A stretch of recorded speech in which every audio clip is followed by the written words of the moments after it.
श्री हनुमान बेनीवाल। सभापति महोदय, पहले तो मैं आपको धन्यवाद दूंगा कि आपने मुझे बोलने का अवसर दिया। राज्यपाल महोदय के इस 58 पृष्ठीय जो अभिभाषण है, इसके अंदर सरकार ने कानून व्यवस्था, रोजगार के पर्याप्त अवसर और आधारभूत ढांचे को सुदृढ़ करने और प्रदेश के समग्र विकास की बात कही है। सभापति महोदय, पिछले सवा साल के अंदर भारतीय जनता पार्टी सत्ता के अंदर आई थी। सबसे पहले एक ही बात राजस्थान के अंदर स्वराज संकल्प यात्रा के दौरान इनकी मुखिया ने और इनके नेताओं ने कही थी कि भारतीय जनता पार्टी अगर सरकार के अंदर आई तो 15 लाख लोगों को राजस्थान के अंदर रोजगार दिया जाएगा और संविदा पे लगे राजस्थान के जितने भी संविदा कर्मी है, विद्यार्थी मित्र, पैरा टीचर, प्रबोधक, नरेगा के संविदा कर्मी है, नरेचम के संविदा कर्मी है, सबको हम नियमित करेंगे। और इसी बात को लेके राजस्थान के जवानों ने भारतीय जनता पार्टी के पक्ष में एक तरफा मतदान किया और 163 सीट भारतीय जनता पार्टी ने जीती। लेकिन सवा साल के अंदर सभापति महोदय, रोजगार का एक भी साधन इस राजस्थान में नहीं दिया गया। और तो और जो नरेगा के अंदर लोग दैनिक मजदूरी करके अपना पेट पालन करते हैं, उस नरेगा योजनाओं को भी बंद करने के लिए कई बार बात आई कि नरेगा को क्यों ना बंद कर दिया जाए। अभी तो ठीक रहा कि नरेगा को बंद नहीं किया। राजस्थान के अंदर बेरोजगारी की समस्या से तंग आके करीब 2 दर्जन राजस्थान के जवानों ने राजस्थान में आत्महत्या कर ली। इससे बड़ी बात क्या होगी सभापति महोदय कि आज़ादी के 60 साल बाद भी कोई सी भी सरकार बने, चाहे भारतीय जनता पार्टी की सरकार बने, चाहे कांग्रेस की सरकार बने, हमेशा नौजवान और किसान की बात चुनाव से पहले की जाती है। और चुनाव के बाद जब सत्ता संभाल लेते हैं तो सबसे ज़्यादा अगर तकलीफ में कोई होता है तो इस देश का और इस प्रदेश का जवान और किसान सबसे तकलीफ में होता है। आज 15 लाख रोजगार के हिसाब से माना जाए तो इस सवा साल के अंदर 3,69,858 नौकरियां इस सवा साल के अंदर राजस्थान में मिलनी चाहिए। लेकिन दुर्भाग्य है, राजस्थान में एक नौकरी नहीं मिली। और आज उद्योग मैदान के अंदर आप देख लीजिए, और यहाँ भी जो भी स्टैंड और पर्ची लगती है, और विपक्ष और सत्ता पक्ष के विधायक तो अपनी बात नहीं रख सकते क्योंकि उनको कई लोगों को लगता है भाई हम नहीं बोलेंगे तो मंत्री बन जाएंगे। लेकिन जब इलाके में जाएंगे, जब पता लगेगा कि क्या स्थिति रही है वापिस, यहाँ लोग उनको उनकी बात कहने के लिए चुन के भेजते हैं। और चुनाव के दौरान तो सब लोग कहते हैं कि एक बार मेरे को विधानसभा में भेज दो, फिर मैं मुद्दे उठा लूंगा। यहाँ देखते हैं कितने मुद्दे उठते हैं, घर पे जाके उठा लो जाए मुद्दे, यहाँ तो मौका भी नहीं मिलता। और हमारे जैसे लोग तो अब संघर्ष कर रहे हैं बोलने के लिए। कांग्रेस पार्टी को अलग टाइम मिल जाता है, भारतीय जनता पार्टी को अलग टाइम मिल जाता है, और निर्दलियों का टाइम भी आप लोग उन निर्दलियों को देते हैं जो सरकार के पक्ष में बोले। हमारे जैसे लोगों का जो बोलने का अधिकार है, इसको भी मारने का पूरा प्रयास आप लोग करे हो सभापति महोदय। एक गलत परंपरा इस राजस्थान की विधानसभा में पड़ जाएगी। और अब आप हमें इस तरह नहीं बोलने दोगे, फिर दूसरा रास्ता हम भी वही जानते हैं, हमारा दूसरा बोलने का रास्ता है, उस रास्ते पर हम लोग जाएंगे। सभापति महोदय, मैं कॉलेज विश्वविद्यालय की राजनीति से विधानसभा में आया हूँ, इसलिए राजस्थान के जवान के हित की हमेशा बात करिए। इस प्रदेश को अगर बचाना है तो राजस्थान के अंदर जवानों को रोजगार के साधन ज़्यादा से ज़्यादा सरकार को देने होंगे। सरकार की अगर नीयत साफ हो तो प्रत्येक साल 5 लाख नौकरियां सरकार लगा सकती है। हमारे शिक्षा मंत्री जी यहाँ विराजमान है, गलती से मैं भी भारतीय जनता पार्टी से पिछली बार चुन के आ गया था, तब रोज यहाँ बेल के अंदर एक ही बात करते थे कि नौकरियां दो। कालीचंद जी हमारे विश्वविद्यालय के अध्यक्ष भी रहे हैं और छात्र राजनीति से आए हैं, तब एक बात विपक्ष के अंदर ये जरूर कहते थे। और सवा साल के अंदर मैंने इनके मुंह से एक बार भी नहीं सुनी कि कौन सी ये शिक्षा को ठीक करेंगे, कौन से रोजगार के साधन देंगे। अब ये सारी बातें सभापति महोदय, ये राजस्थान की जनता सारी बातें देख रही है। और इसी का परिणाम था कि दिल्ली के अंदर दोनों पार्टियों को घर पे बिठा के थर्ड पार्टी दिल्ली के अंदर आई, और राजस्थान में भी थर्ड पार्टी आएगी, तभी राजस्थान का भला होगा। मैं बता दूं आपको, समय लग सकता है, लेकिन आप चिंता मत नहीं करें। कुछ इधर से आएंगे, कुछ हम लोग हैं, कुछ और इधर से भी आ जाएंगे, ये बैठे हैं। तो आने वाला जो 2018 का चुनाव है, हम तो इसी दिशा के अंदर प्रयास करेंगे कि राजस्थान के अंदर जब तक तीसरी ताकत उभर के नहीं आएगी तब तक राजस्थान के किसान का भला नहीं हो सकता, राजस्थान के जवान का भला नहीं हो सकता। सभापति महोदय, मैं राजस्थान विश्वविद्यालय की राजनीति से आया हूँ। अभी पिछले दिनों राजस्थान विश्वविद्यालय के कार्यक्रम के अंदर गया। बहुत बड़ा दुर्भाग्य है कि राजस्थान की राजनीति में राजस्थान विश्वविद्यालय जो सबसे बड़ा विश्वविद्यालय इस राजस्थान का, वहाँ कुलपति का पद कई दिनों से खाली है और एक संभागीय आयुक्त को अधिकारी को कुलपति का चार्ज दे दिया। सभापति महोदय, मंत्री अगर राजनीति करे या और कोई काम करे तो पूरा प्रदेश होता है। इस राजस्थान विश्वविद्यालय की राजनीति में हमारे मंत्री उलझे रहते हैं कि यहाँ हमारी चलनी चाहिए, बस यहाँ ऐसे लोगों को चार्ज दिला दो ताकि हमारे टेलीफोन पे किसी को MBA करा दे, किसी का MCA में एडमिशन करा दे, ये या हमारा सिक्का कैसे चले।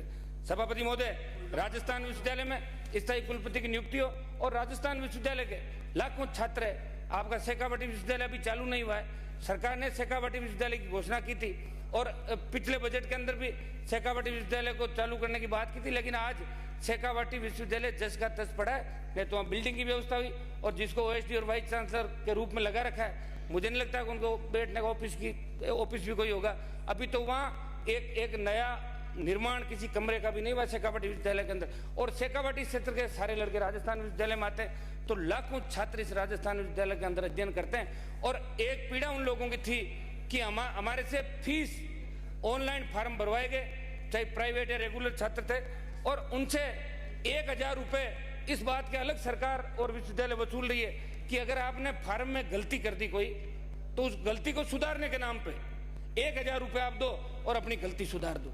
ये कितना बड़ा भ्रष्टाचार हो रहा है। शिक्षा मंत्री जी, आप इस ओर ध्यान दीजिए, आप उस विश्वविद्यालय के अध्यक्ष रहे हैं और इस मामले में आप निश्चित रूप से जांच करा के वो पैसा कहाँ जा रहा है। और हमेशा विश्वविद्यालय पैसे की दुआई देता रहता है, UGC की ओर देखता है, सरकार की ओर देखता है। और पहले कुलपति का कितना बड़ा, एक राजस्थान विश्वविद्यालय के कुलपति कितना बड़ा मान सम्मान होता था, आजकल देखते हैं कुलपति शिक्षा मंत्री के घर पे धक्के खाता रहता है।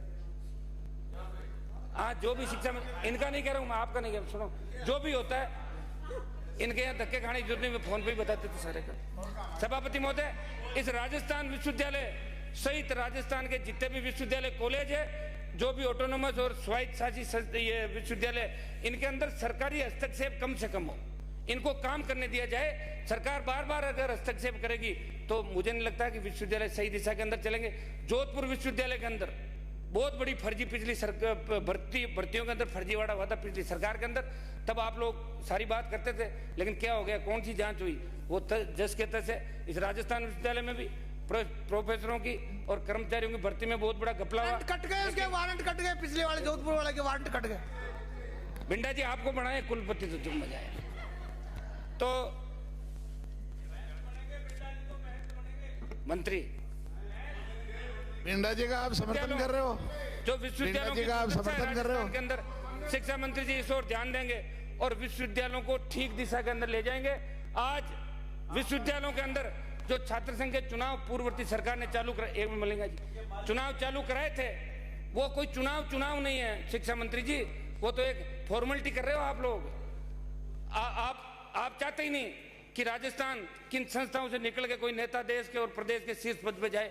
आप उसके अंदर कर दिया कि किसी का सब्जेक्ट ड्यू रह गया, वो चुनाव नहीं लड़ पाएगा, किसी पे एक मुकदमा दर्ज हो गया, वो चुनाव नहीं लड़ पाएगा। अब आप ये बताओ, मुकदमा दर्ज तो जो भी नेतागिरी करेगा उसके खिलाफ हर जगह FIR में पहला नाम उसका ही लिखा जाता है कि उसका नाम लिख दो ताकि अपने आप उलझ जाएगा। अब बच्चों के भविष्य के साथ खिलवाड़ है। ये लिंग दो कमेटी के आधार पर जो छात्र संघों का आप चुनाव करा रहे हो, आप इस दिशा के अंदर नया कोई यहाँ लेके आए, नया एक सिस्टम सुधारें आप, और इस दिशा में परिपत्र जारी करे राजस्थान की सरकार, क्योंकि सबसे ज्यादा जवानों ने वोट आपको दिए हैं और आप जवानों के लिए कोई काम नहीं करोगे तो चुनाव तो वापस आ जाएंगे, 3 साल भी निकल जाएगी, फिर आपके पास कोई मुद्दा भी नहीं रहेगा।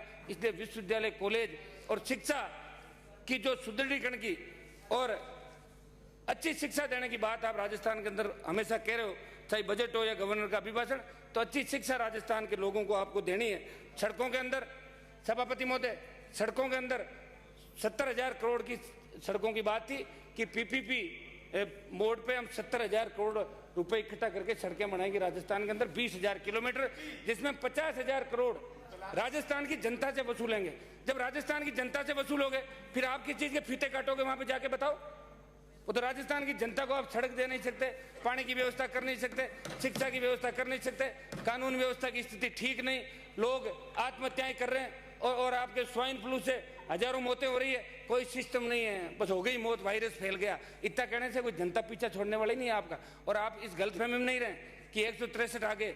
163 आप इसलिए आए थे कि पूर्ववर्ती सरकार के मुखिया ने भी सारी भर्तियां हाईकोर्ट और सुप्रीम कोर्ट में अटकाई थी। इनकी गलतियों की वजह से भारतीय जनता पार्टी को लोगों ने राजस्थान में वोट दिया था। अब आप गलतियां करोगे तो मुझे लग रहा है कि इस बार इनको मौका नहीं मिलेगा, फिर हमारे को मौका मिलेगा राजस्थान के अंदर। इस चीज का आपको विशेष रूप से ध्यान रखना है।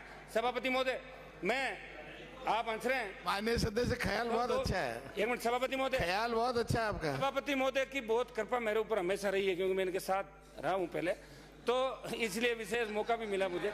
सभापति महोदय, विशेष राज्य माननीय सदस्य कह रहे हैं हमें मिलेगा, ये अमराराम जी यही कहते थे, सदन से ही गायब हो गए, कहीं ऐसा नहीं हो जाए। आप अपना ध्यान रखना। सुनो, हाँ, हम तो गायब भी हो जाएंगे तो बाहर लड़ लेंगे सड़क पर, ठीक है।